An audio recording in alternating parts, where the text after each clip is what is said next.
Hello everyone, this is professor MH. और आज के इस वीडियो में हम लोग डिस्कस करेंगे टैक्स इन्फॉर्मेशन एक्सचेंज एग्रीमेंट के आर्टिकल्स और आर्टिकल 7। लास्ट प्रीवियस वीडियो में हम लोग ने देखा आर्टिकल 1, 2, 3, 4, 5, 6। अब हम देखेंगे article 7।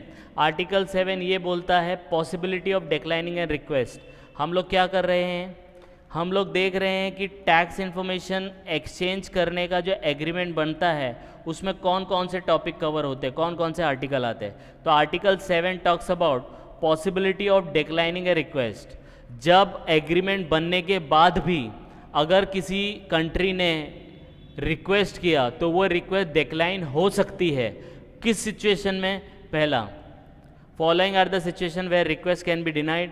First one, where information is not obtainable, जहाँ पे इंफॉर्मेशन ऑब्टेन करना अंडर टैक्स लॉ पॉसिबल नहीं है।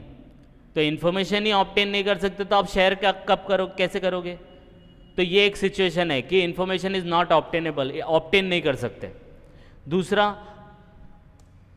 Where information is not in conformity with the agreement. Agreement आपने बनाया टैक्स इन्फॉर्मेशन एक्सचेंज करने के लिए और आप इन्फॉर्मेशन मांग रहे हैं कि कंट्री का डिफेंस का क्या क्या, मतलब डिफेंस के लिए कितना स्पेंड किया, कौन कौन से डिफेंस के लिए इक्विपमेंट परचेज किया, वो सब का डिटेल आप मांग रहे हो। तो that is not in conformity with the agreement. Agreement से मैच नहीं होता है तो भी आपकी रिक्वेस्ट डिक्लाइन हो जाएगी। बट टैक्स का इन्फॉर्मेशन मांगो ना, इंडिविजुअल का क्या टैक्स रेट है, क्या स्लैब है, इंडिविजुअल रेजिडेंट है तो क्या होगा, नॉन रेजिडेंट है तो क्या होगा, ये सब इन्फॉर्मेशन मांगो।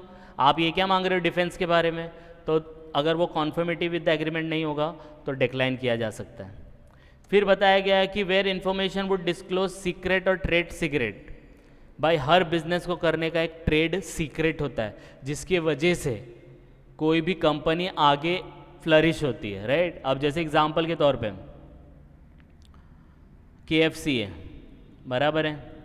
अब KFC फेमस है अपने चिकन, फ्राइड चिकन के लिए। अब वो फ्राइड चिकन के लिए वो जो मसाला तैयार करता है, स्पाइसेस जो होता है, वो फॉर्मूला शेयर नहीं करेगा, राइट। अगर समझो इंडिया और जर्सी के बीच में एग्रीमेंट बना, इंडिया और जर्सी के बीच में एग्रीमेंट बना, इंडिया वाले ने जर्सी से इंफॉर्मेशन मांगा कि KFC वाला आपके यहाँ पे KFC जो फ्राइड चिकन बेचता है उसको बनाने का क्या तरीका है वो शेयर करो। तो वो तो उसका ट्रेड सीक्रेट है ना, उसकी वजह से KFC चलता है। तो कोई भी ऐसा इन्फॉर्मेशन नहीं डिस्क्लोज कर सकते जिससे किसी का ट्रेड सीक्रेट रिवील हो, वो इन्फॉर्मेशन भी डिक्लाइन हो सकती है। फिर बताया गया where information with disclose communication between a client and an attorney, solicitor and other legal representative. आप वो इन्फॉर्मेशन भी डिस्क्लोज नहीं करेंगे कि क्लाइंट के बीच में और अटर्नी के बीच में कोई कम्युनिकेशन हुआ, रिकॉर्डेड हुआ, और वो कम्युनिकेशन आप इन्फॉर्मेशन मांगो। That is related to case, और वो केस से रिलेटेड है तो वो कॉन्फिडेंशियल होता है, वो इन्फॉर्मेशन हम लोग दूसरों के साथ डिस्क्लोज नहीं कर सकते। तो वो इन्फॉर्मेशन भी डिक्लाइन हो जाएगा अगर रिक्वेस्ट करेंगे तो। फिर बोला where information in contrary to the public policy के अगेंस्ट में, पब्लिक पॉलिसी के अगेंस्ट में है वो इन्फॉर्मेशन आप मांग रहे हो। अब आप ये इन्फॉर्मेशन मांगेंगे कि भाई इंडिया के अंदर, समझो जर्सी वाला है, वो इंडिया के अंदर ये इन्फॉर्मेशन मांगेगा कि मुझे उन लोगों का इन्फॉर्मेशन दो, उन लोगों का इन्फॉर्मेशन दो जो पैसा दूसरे कंट्री में इन्वेस्ट करते हैं, या उन लोगों का इन्फॉर्मेशन दो जो स्टार्टअप स्टार्ट करने वाले हैं। अब ये स्टार्टअप स्टार्ट करने वाले, तो हमारे यहाँ पे ये सब अगर किया तो हमारे कंट्री का इकोनॉमी बूम करेगा, लेकिन ये इन्फॉर्मेशन अगर हम लोग ने दूसरे कंट्री को दे दिया तो वो उनको ट्रेस करके अपने कंट्री में बुला लेंगे। तो ऐसा कुछ पब्लिक पॉलिसी के अगेंस्ट में हो, पब्लिक के अगेंस्ट में हो, ऐसा कुछ इन्फॉर्मेशन है वो आप डिस्क्लोज नहीं कर सकते। तो where information is contrary to public policy it should not be disclosed. फिर बोला है where information required to administer a provision with discriminate between national of one country and another country.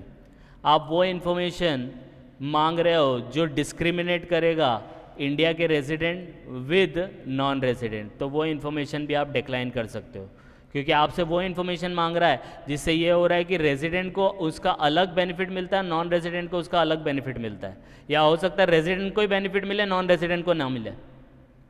तो ये कुछ केसेस है जहां पे इंफॉर्मेशन अगर कंट्री एग्रीमेंट बनने के बाद भी इंफॉर्मेशन मांगे तो वो रिक्वेस्ट को हम लोग डिनाई कर सकते हैं।